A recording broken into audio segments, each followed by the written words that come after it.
P after. All right, so before we get started in the content, I want to share a few technical reminders here. Simultaneous interpretation in both Spanish and Polish, as well as closed captioning, is available in this webinar. To listen to the presentation in Spanish and Polish, you can find the interpretation globe icon in the menu bar at the bottom of your Zoom screen. And then you can click the small up arrow to the right of the icon, and you can choose either Spanish or Polish, and then mute original audio. And then to enable closed captioning, you can click on the small up arrow to the right of the CC icon and make your selection. This meeting today is a webinar, meaning the chat has been disabled and all attendees are muted. If you have questions for the project team, please utilize the question and answer panel in Zoom, and you can find that in the menu bar at the bottom of your Zoom screen. And when you click on the Q&A icon, the panel will open and you can submit a question. The project team will review the questions, and while we may not have time to answer all of them in this webinar, we will post frequently asked questions and answers on the project website, along with the recording of this webinar. And if at any time during the webinar you need technical support, you can use the raise hand function from the Zoom menu bar, and someone from our project team will message you to troubleshoot. All right, and during this webinar, there are a few polls that we will be doing. And when it's time for the poll to come up, I will launch the poll and it will pop up on your Zoom screen and it will look like the image that you see in front of you. So I will read the question, and once the answers are in, you'll be able to select what answer you want, click submit, and once all the answers are in, we'll be able to see them together. So now let's transition to the reason you're here today, to learn more about the system-wide network plan. My name is Katrina Baylog from Muse Community Design. My role on the project is to help gather public input to shape the plan. Joining me today are David Kralik from Metra. David provides overall project direction and will coordinate capital project recommendations that come from this planning process. And Aaron Mertens from Metra. Aaron leads the scheduling and service planning team and will ensure the recommendations that come out of this plan are both actionable and implementable.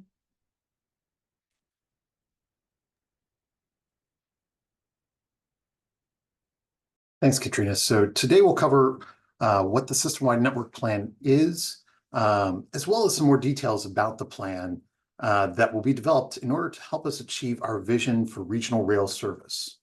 We'll also cover how you can share your input on future service improvements and provide input to this overall process. Next slide. The system-wide network plan will develop a comprehensive, resilient implementation plan for regional rail service in Chicagoland. The evolution towards a regional rail service model has already begun with some of the schedule enhancements implemented over the past few years. Some of you may have already taken advantage of expanded BNSF weekend schedules, for example. However, in order to understand what shape this evolution should take on each of our rail lines, Metra has initiated a system-wide network plan, which is why we're here today. The SMP will help identify how we can better serve the changing travel markets with regional rail service. And it'll guide both Metra capital and operating decisions for the next 20 years. Next slide. Shown here is the system-wide network project timeline. This timeline gives you a sense of how long this plan will look into our future. There may be some near-term elements that Metra has already begun and will continue to do to adapt and refine schedules.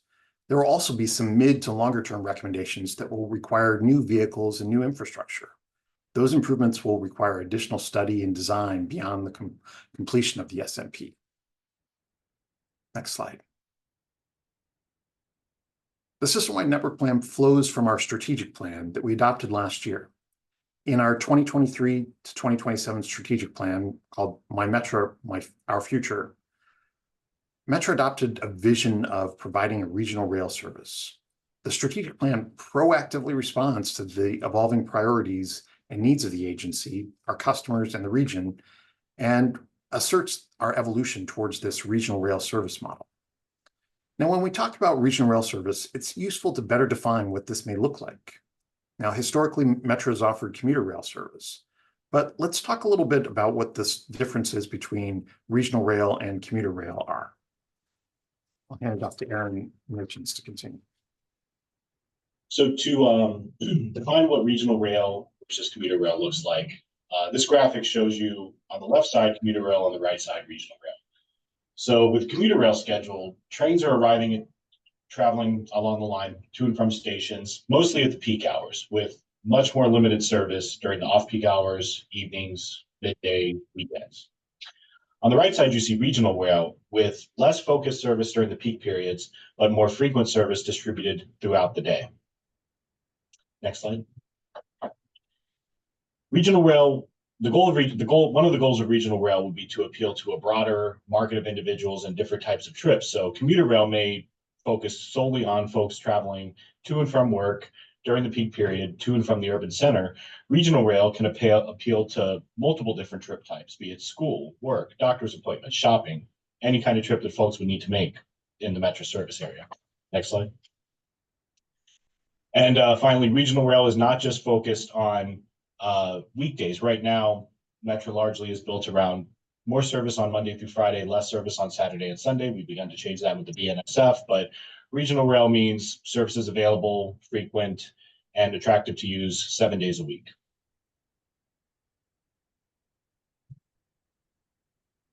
All right, thank you.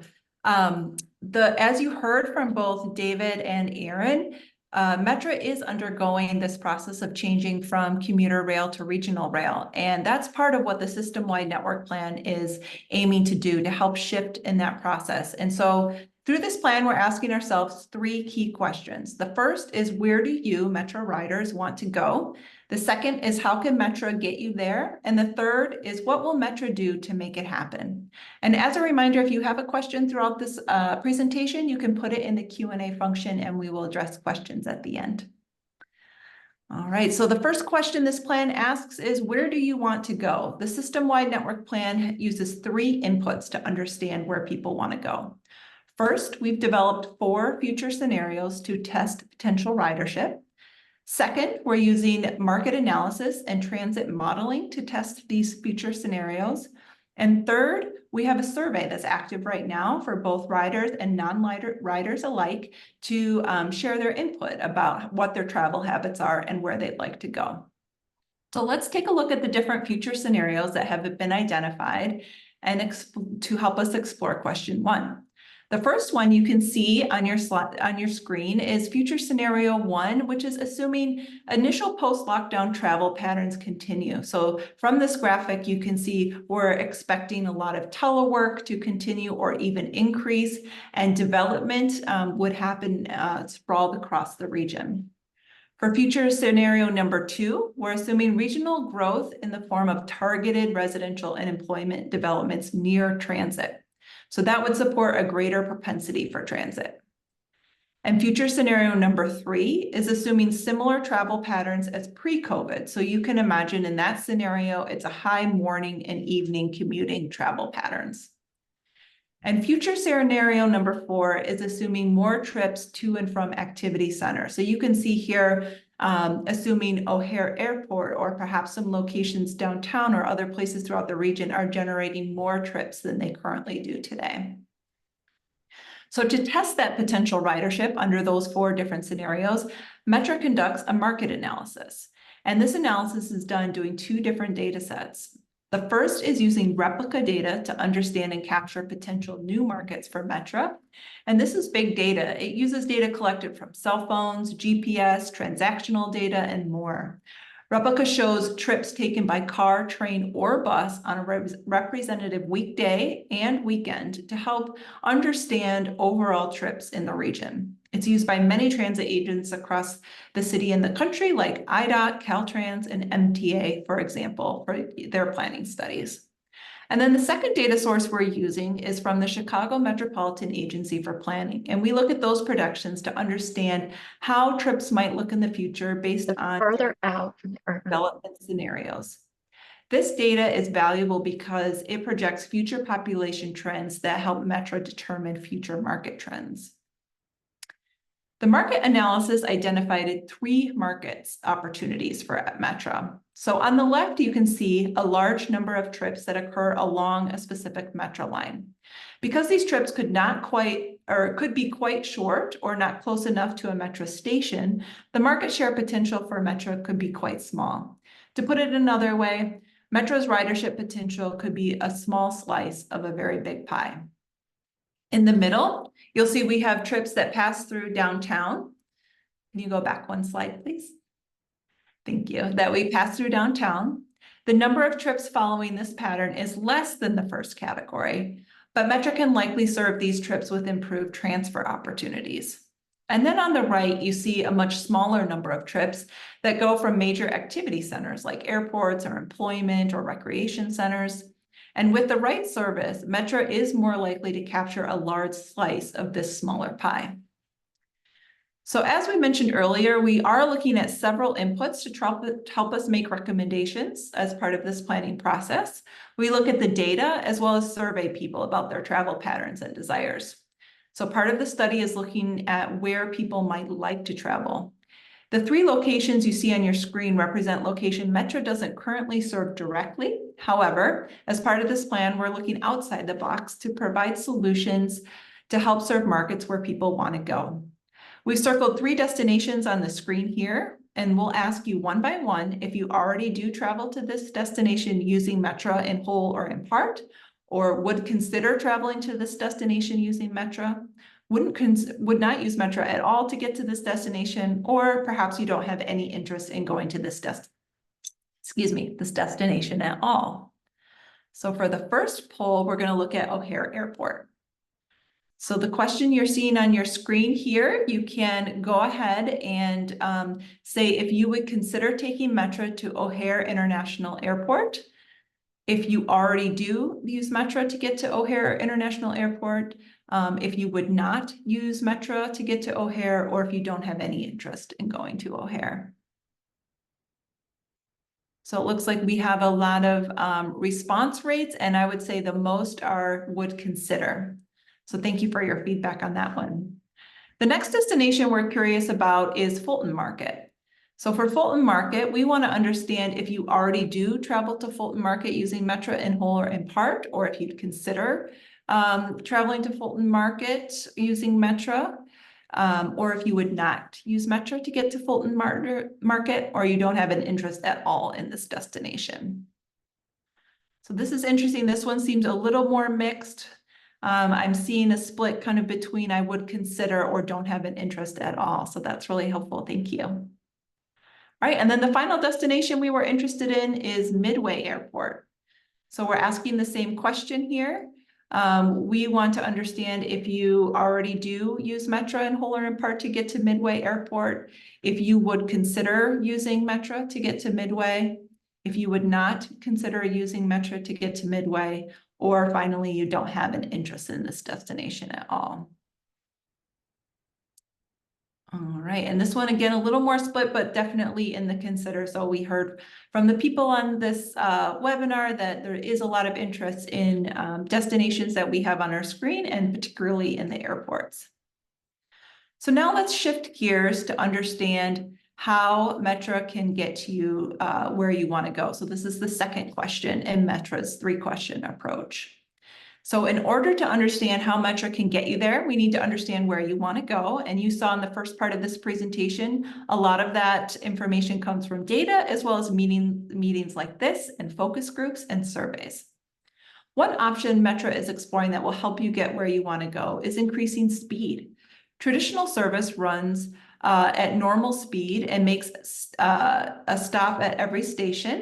Can you move to the next slide, please? There you go, thank you. A way to improve the speed of Metra trains is to create an express service.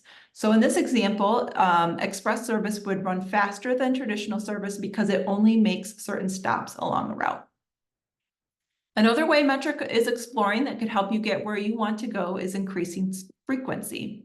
This would mean trains arrive more frequently at your station. Instead of the traditional 60-minute intervals, trains could come at 30-minute or even 15-minute intervals. So now let's take our second poll to understand how those on this call would value the speed of Metra trains.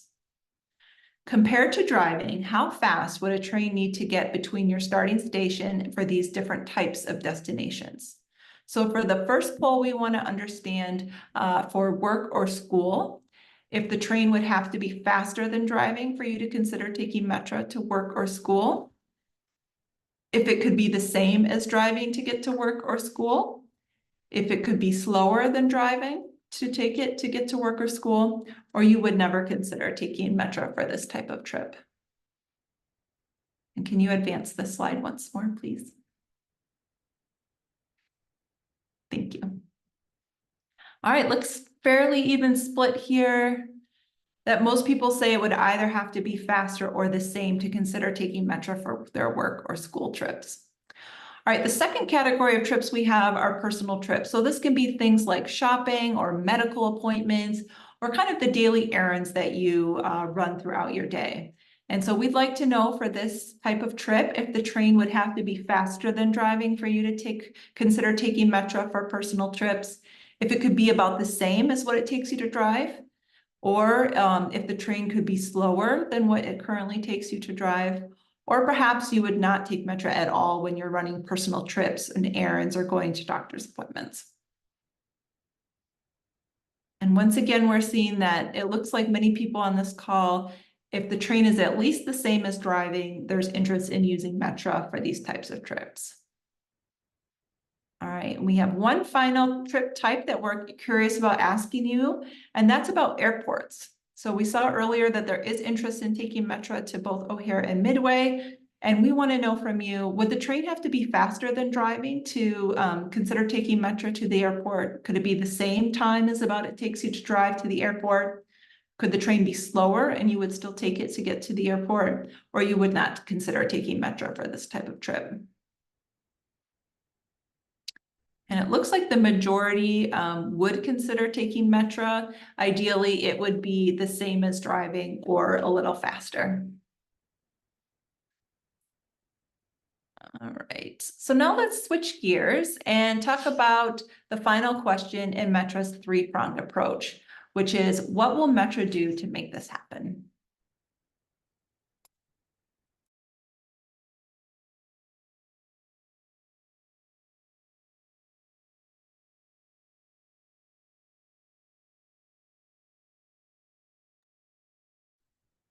And David, I'll pass it to you. Are you there?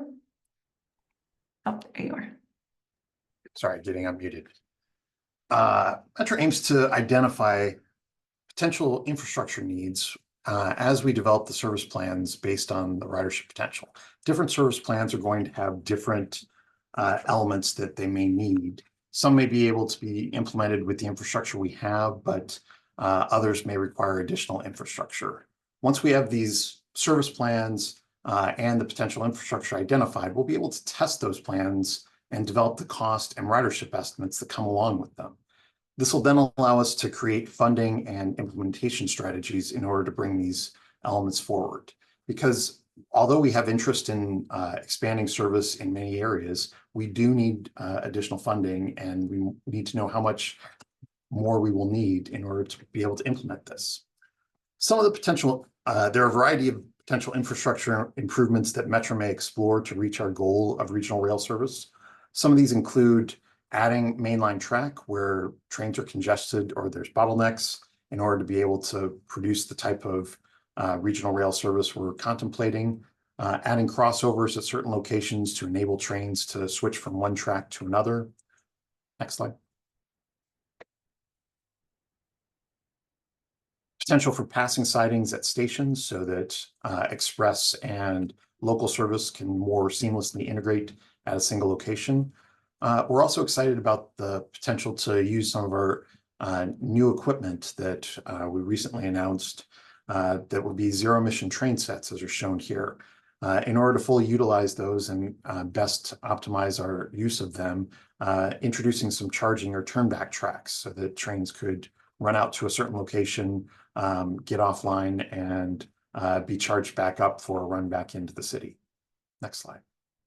In addition to the previous infrastructure improvements, we know we need to have signal improvements at certain locations. Signals are what keep all our trains and our passengers safe. and dictate how close together our trains can operate and in what type of speeds they can operate at. And so there's improvements that may be needed for that. And we have rail yards at both our outlying terminals and near our downtown locations. In order to accommodate expanded rolling stock and new vehicles, we may need to expand some of those locations. Next slide. And I would be remiss if I did not mention the fact that we can't do this by ourselves. Metra needs partnership and coordination with a whole host of different entities in order to make this happen. First off, we know we need coordination with PACE, CTA, and RTA, our other the transit providers in the region. A number of the locations, as Katrina mentioned before, that we don't currently serve, we may need to have an additional connection or a better timed connection, a better improved connection to one of our sister agencies in order to be able to serve those destinations. We show our list of 6 counties here we operate throughout. In addition to the 6 counties, we know the municipalities are key partners in helping us create the types of environments around our stations that a regional rail network can be successful, and collaborating to make our planning efforts come to fruition. And then third, you see the host of Class 1 railroads and Amtrak that operate in Chicago. We don't own all of the railroads we operate on. And so operating within a complex rail network requires a lot of coordination with all of the freight carriers, with Amtrak. Chicago is the hub of the North American rail network, and we know that it will require a lot of close coordination in order to implement the proposals we're exploring in this. Next slide. So the next steps for our system-wide network plan include ongoing plan development. That's developing those service plans we mentioned before, identifying what the ridership and cost associated with each one of those service plans as we test them, and building up to what that funding and implementation strategy will look like. We're going to be spending the next several months doing that based on the data that you heard us mention before that we've pulled in from other sources, the input that we're receiving from the survey that's in the field right now, and a host of other sources.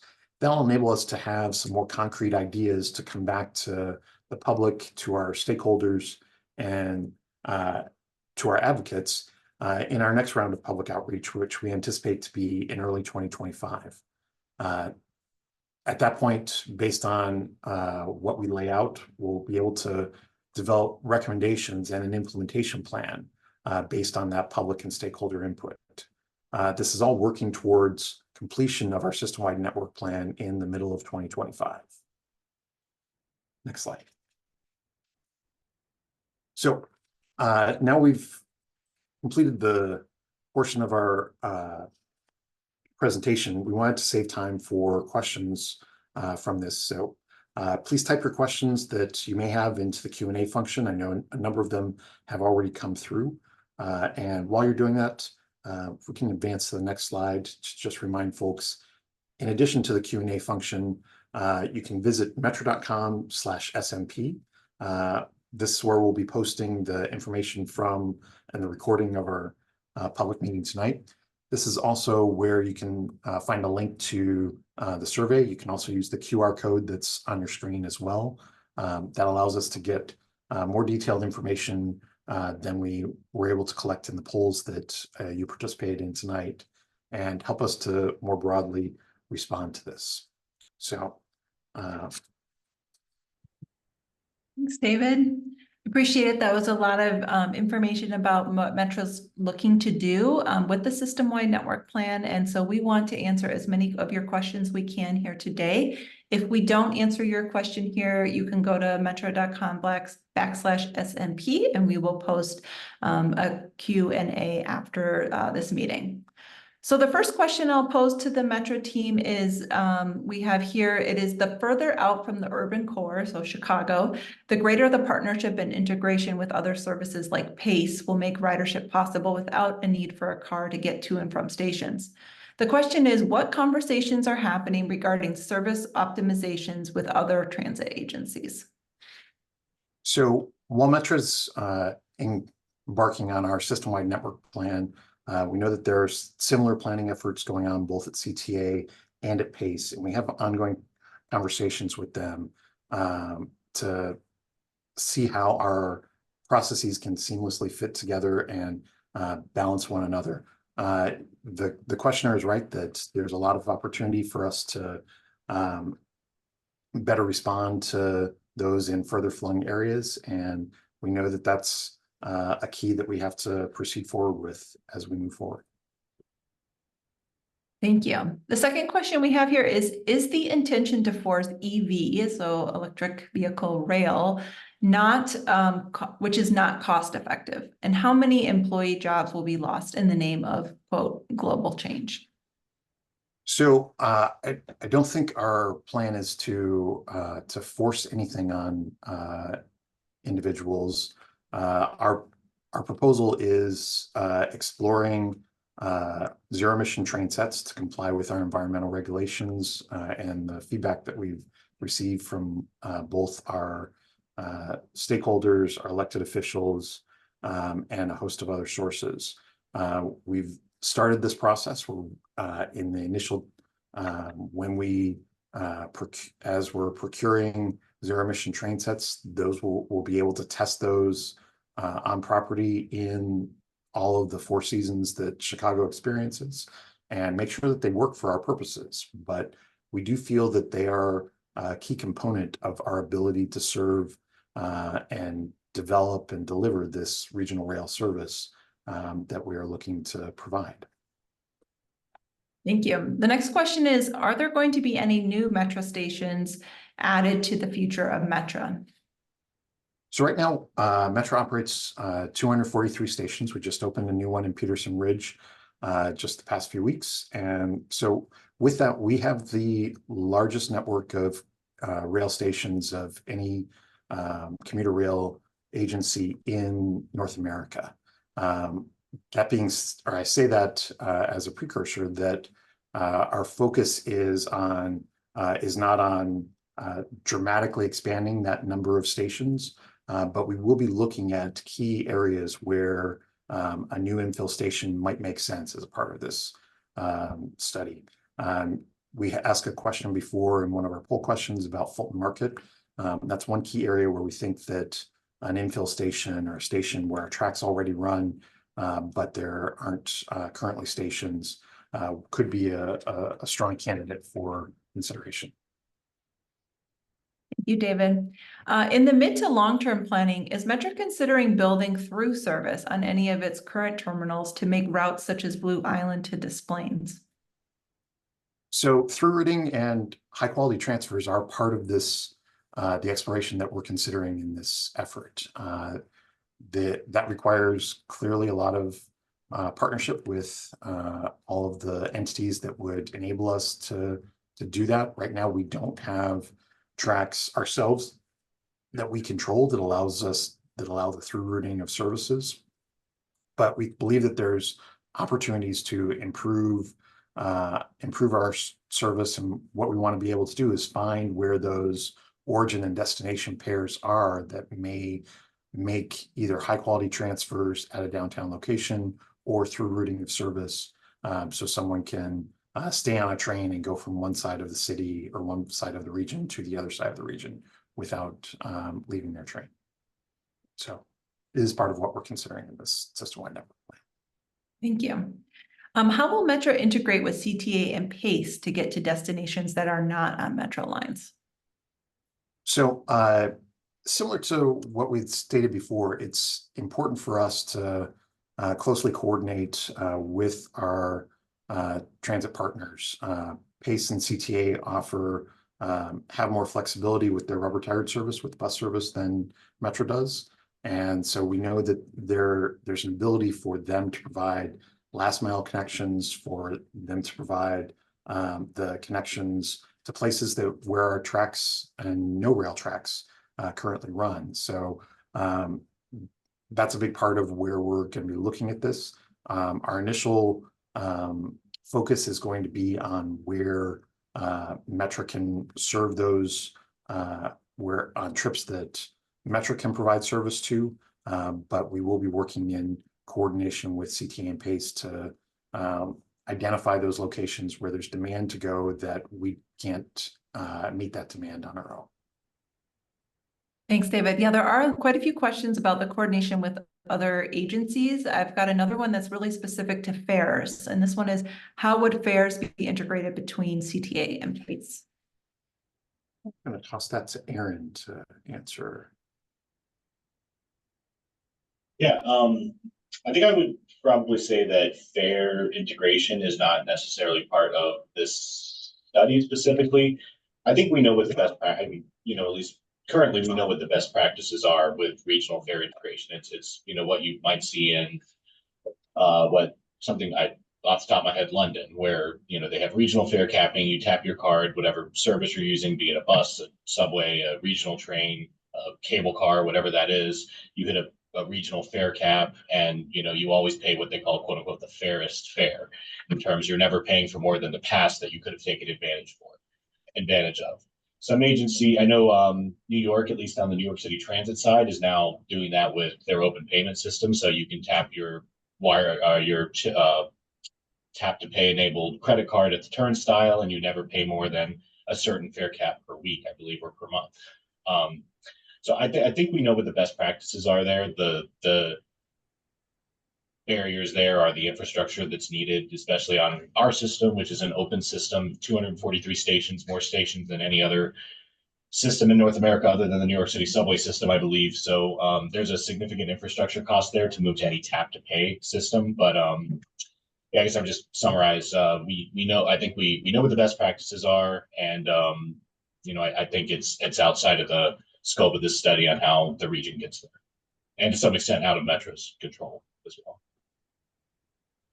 Thanks, Aaron. The next question is, will the new equipment be able to accelerate faster to reduce travel times? This is what other systems such as Caltrain in San Francisco Bay Area are trying to do with electrification. That's our hope. That's so the equipment the zero emission train set equipment is smaller, lighter, and more nimble. We don't have it on property yet, and it'll be a few years before we do, but we're working to get those specifications to feed into this study so that we can know precisely what our service plans can accommodate within that. But that's clearly part of what we're looking to achieve is faster acceleration, and in order to provide the more frequent service throughout the day that regional rail service model indicates. Thank you. The next question is, how would the new rollout look on the Metra electric line? So the Metra electric is a line that we have a lot of control over, and we have a strong base for infrastructure. So we think there's some great opportunities for us to grow service, to expand service within this. There's no freight operations on the Metra electric, and it's the main line is generally grade separated. So we have a lot of opportunities there. Trying to fit how we work within that with we do host NICTI service from the South Shore line that operates on there, but we believe that there's some opportunities to really maximize the utility of the Metra electric as part of this, and there will definitely be something we're testing in this study. Great, thank you. Are there any updates on expanding the BNSF service to Kendall County? So I don't have any updates on that. And to be clear, the focus of this study, the system-wide network plan, is not really about extensions of service into new territories. We are focused on largely on the extent of our current system, how we can maximize and optimize the use of that existing service. Metra did complete conversation with the communities out in Kendall County. We completed a a conceptual engineering and environmental report for them in a couple of years ago, and presented that information to the Kendall County stakeholders for them to take action on if they so desired. Since Kendall County is outside the Metra and RTA 6-county service area, any extension into that would require Kendall County and the local stakeholders to identify capital and operating funds to support that expansion. Thank you. The next question is about getting to O'Hare. So the Altenheim subdivision along the Eisenhower is the only true high-speed route to O'Hare. A new station in parking lot E at the Moribund Matra station seems to be a no-brainer. So I think we're going to be exploring different options of how we get to O'Hare. We have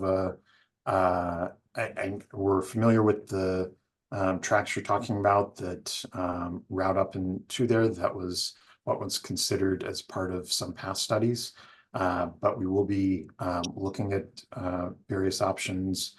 We believe that the alignment that we currently operate on, the North Central Service, Milwaukee District, West Line alignment, provides a lot of opportunities, not only to provide high quality service between O'Hare and downtown, but to several of the city neighborhoods and near-in suburbs along that route that can help to be better connected both to downtown, Fulton Market, O'Hare, and different locations along that corridor. Thanks. Do you plan to add later night and weekend service on NCS? Aaron, do you want to speak to that? Yeah, we're hoping that later this year we'll be able to enhance the current North Central schedule to look more like the pre-pandemic one. So a little bit more some more options than are on that line today. As far as late night and weekend service, we're contractually limited with what the number of trains that we can run on the North Central service, because Metra does not own those tracks. That's the Canadian National. So I think, if we were to have the resources and identify that as a potential area for ridership growth, that would be a thing we'd have to work out contractually with the Canadian National. Are you planning to increase the number of late night trains so that the concert and theater goers could use Metra and not run out 5 minutes before the show ends to catch a train once an hour? Yeah, in fact, just recently when we expanded the BNSF service on the weekends, we added 11:30 p.m. trains on both Saturdays and Sundays. And that's something that I myself have taken advantage of to get home from a concert at Talia Hall, because we now serve the station at Halstead on weekends as well. So yeah, we did recognize that concerts are letting out around 10:30 or so, or excuse me, at 10:30, 11 or so. So having that 11:30 train in that hour is something we think people will be able to take advantage of. And as we have the opportunity, we're definitely looking to expand that to other lines. All right. Can we possibly be adding more Metra trains to Metra routes that are busier to be able to handle the excessive passenger load, and by it having trains to full capacity? Go ahead. Yeah, we monitor ridership on all of our trains very closely. And I can give you an example of us doing this recently as well. On the Union Pacific North line, we had a train during the morning peak period that was, depending on the day, the busiest train in our system. That train would carry over 1,500 riders. We just added a train. We took the headway in that period from every 15 minutes to every 7 minutes, which is some of the most intense service that we run in our system. And we've now seen that ridership distribute more among those trains. So we do look closely where we have heavy ridership and look for opportunities to add service to reduce volume. Helpful, thanks. What plans do you have for coordinating Metra schedules with PACE? I work in the suburbs and would love to take Metra and PACE to work, but the PACE bus that goes between my destination and my Metra stop and my office are offset by approximately 45 minutes. When we do a schedule change, we do there's a regional call that the RTA hosts on a regular basis, and we do notify our partners at the CTA and PACE when we have an upcoming schedule change, and they have access to that information in advance. It is, up to pace whether or not they're able to or willing to make a service change to match up with our schedules. I think that, without knowing the specifics of that, I'd be interested if you want to reach out to Metra, reach out to Pace as well, let them know that there's that gap, and if that information gets to us, and we can look to see if there's something we can do there. Aaron, how do you recommend people get in touch? Is there like an info at email or on the website? Yeah, just say metra.com/contact us, and if you or just go to metra.com and scroll to the bottom, you'll see contact us. When you go in there, there's a form that you fill out, and if it's a comment related to scheduling, interagency connections, and things like that, that will get to us. Great, thank you. Is there any potential to a line being added to connect existing lines in the suburbs, so such as the previously proposed Star Line? So I spent a lot of time trying to develop the Star Line over a number of years. I think that this is not the focus of this study, and it really falls into the same type of category that we were discussing before. That this study is not focused on major expansions or extensions of existing lines.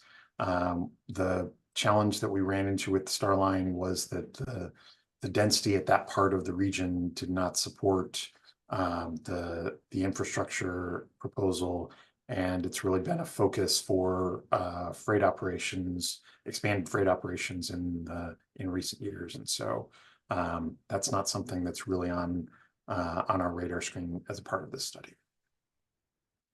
All right, thank you. The next one is kind of similar about getting let out after concerts. This one's about sporting events. So this comment is Metra should seriously consider partnering with Northwestern for sporting events to the Central Street Station. It could be a model for a plethora of future partnerships. We've had conversations with the folks who are as the new development for the new Northwestern station was being envisioned and being proposed, and we think that there's definite opportunities for this. Our recent announcement of another year of integrated Ravinia service and Ravinia ticketing is a great example of this. Aaron, I don't know if you want to speak a little bit to what we're doing with Ravinia. Yeah, with Ravinia, what we do is we negotiate with Ravinia. Ravinia pays us a fixed fee at I don't recall if it's a fixed fee or a rider fee, but we negotiate a price with Ravinia. Ravinia pays us, and then if you purchase a ticket to a Ravinia event, you can use that ticket to ride Metra's Union Pacific North Line for free, or as part of the cost of your concert ticket.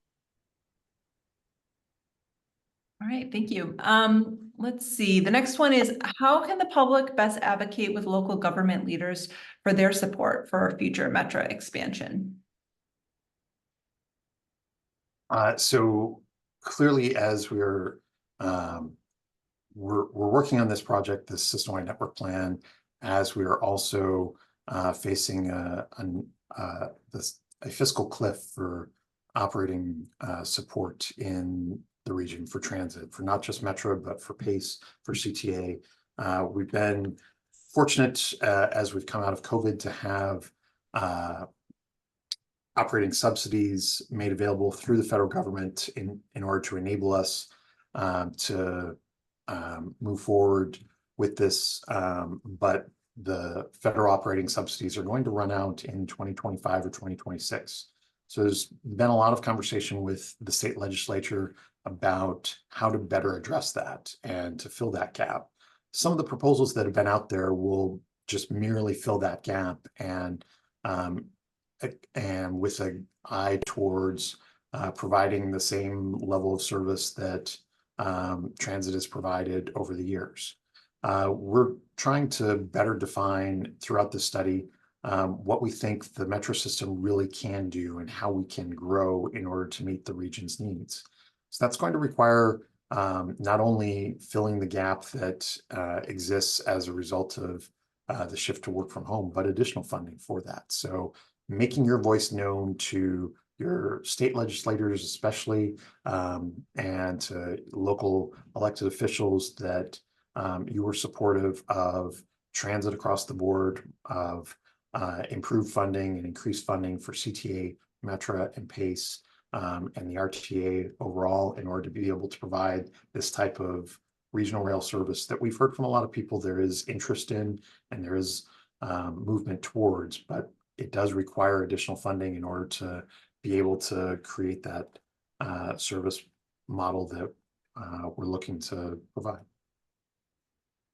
How would this change fares across the various lines, since some lines will need new infrastructure? So it's not our anticipation to have a different fare structure for different lines as a part of this study.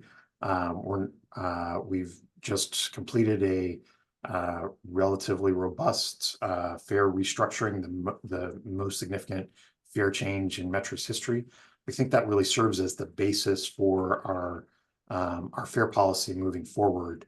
And we know that different lines may need different infrastructure. Different lines may also be able to host different service levels because of demand, because of freight operations, because of infrastructure on that line. And so this will not be a one-size-fits-all recipe for regional rail across the region. It's going to be line by line and fitting the needs as best we can for each of the markets and with each of the limitations that come with each line.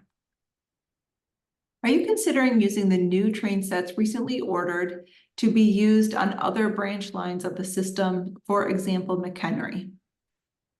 That is part of what we're considering. We are looking at the different ways in which we can maximize the utility of these new train sets. We're so looking at some of them in operation.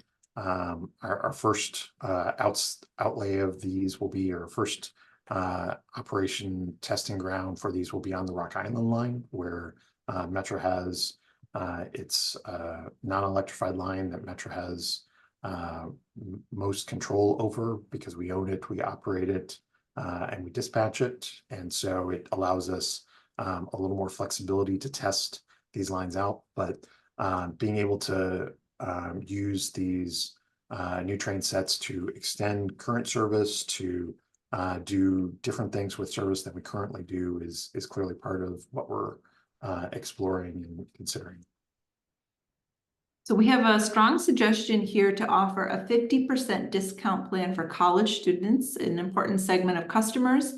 The comment is in the long run that will bring more riders from families of those students. The high school student discount is not useful for school commuting, only personal trips. Aaron, do you want to speak to college fares and discounts?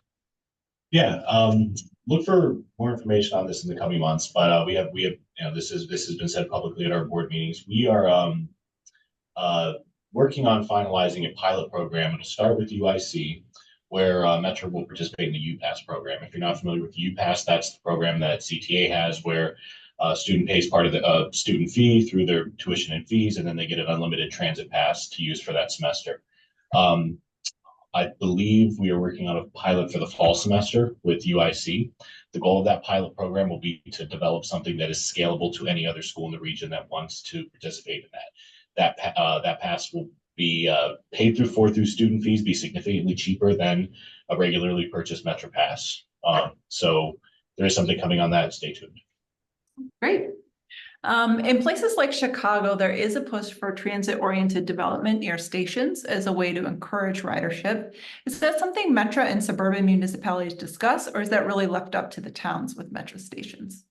It's something we actually spend a lot of time talking about with our suburban and city neighborhood communities. Having dense, walkable communities near our stations are a key to encouraging ridership. We're embarking on a process to look to right-size the parking lots around our stations. There are some locations that where we have an excess of parking and where there's opportunities to work with the local community to make those parking lots available for redevelopment. We'd much rather see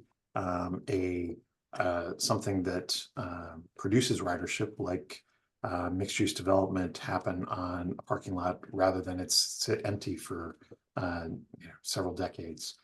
We also want to make sure that we have a growth mindset and have sufficient parking to accommodate our not just what we're experiencing today in terms of ridership, but our growth projections for the medium and longer term. So we don't want to short-sight ourselves, but we think there's still a lot of opportunities to focus on that. We've been focused on that in partnership with the RTA and being involved in a lot of stationary planning studies over the years. We'll continue to do that, and we're working to become more proactive to work with communities to identify how we can support TOD through property exchanges, through land swaps, through other activities that can help really encourage TOD around our stations. All right, thanks. The next one is saying that this person likes these goals, but most of them seem quite long-term. What is Metra doing and monitoring in the short term to improve ridership? Do you want to speak to that? In the short term, right now when we talk about service, we're looking at what we can do with our existing infrastructure, existing agreements, existing resources. So, the BNSF weekend service enhancements would be the example of what we want to attempt around the system to continue to grow ridership. Thank you. The next comment is about a fourth type of trip journey, which is special events. So we've touched on that a little bit. So this person is saying, like, such as festivals, Taylor Swift concerts. You should try to obtain data about what these travelers too, as we can see how much faster it helps people get out of a small area when there are hundreds and thousands of people all trying to travel within that hour. Roads and parking lots simply can't handle that crush of demand for special events. So that's a welcome point, and definitely one we're actively looking at, in addition to the types of ticketing programs that we mentioned with locations like Ravinia and other destinations.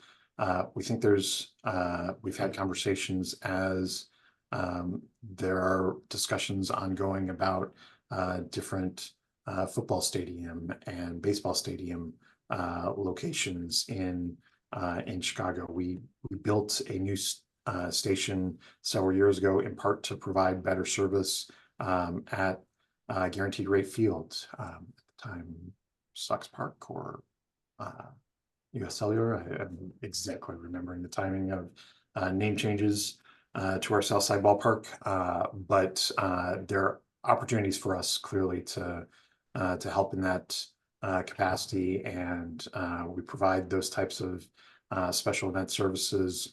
Lollapalooza has been one of our biggest ridership experiences and ridership days the past several years. We're continuing to work with event promoters and facility owners in order to be able to provide that type of special event service as much as we can. Thanks. What are the plans running through between Ogilvie and Union Station and or LaSalle? So we are going to explore that and those sorts of through running opportunities as part of this study. We don't have concrete plans to share on that tonight, but those types of improved either through running or high quality connections.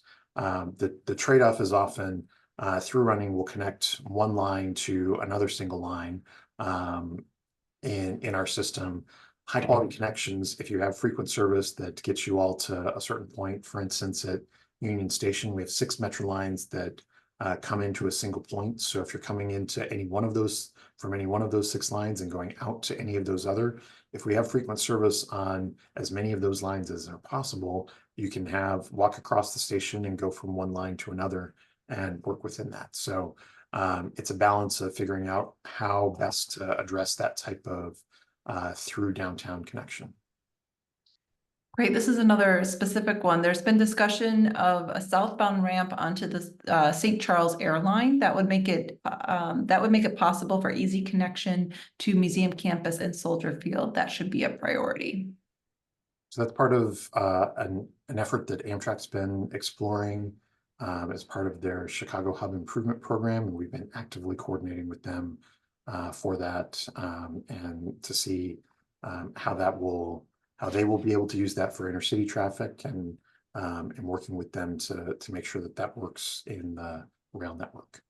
Okay, great. Probably have time for about 2 more questions. One more is, what is the ridership results you've seen since Metra's made the schedule changes that have emphasized more off-peak travel?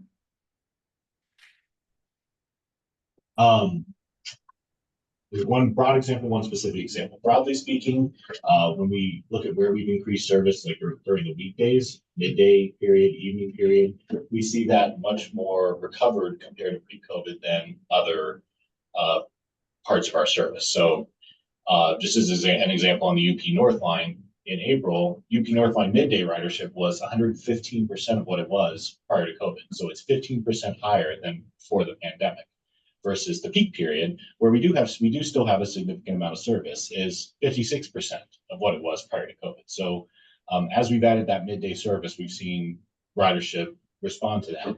A more very specific and recent example is when we added our BNSF weekend service, we immediately saw between 3,000 and 4,000 additional riders on Sundays than we had seen previously or compared to the previous May, and about 1,000 to 2,000 more riders on Saturdays. So immediate tangible results there from adding weekend service. That's great. And I'll end with this question about outreach, because I think it's going to let us talk a little bit about the survey we're hoping many of you will take and share with your friends and family. The comment is, outreach like this is pretty limited. What are you doing to garner more outreach thoughts to determine that this regional rollout meets the needs of the traveling population? So, Katrina, you're exactly right. The survey is our biggest opportunity to do that. We've pushed this out through seat drops on our trains, through press releases, through coordination with other entities. We're reaching out to we had conversations with advocacy agencies, and we'll be having conversations with our peer stakeholder agencies, other transit agencies, counties, and other elements over these coming weeks. Really, in large part, to drive as much traffic as we can to that online survey.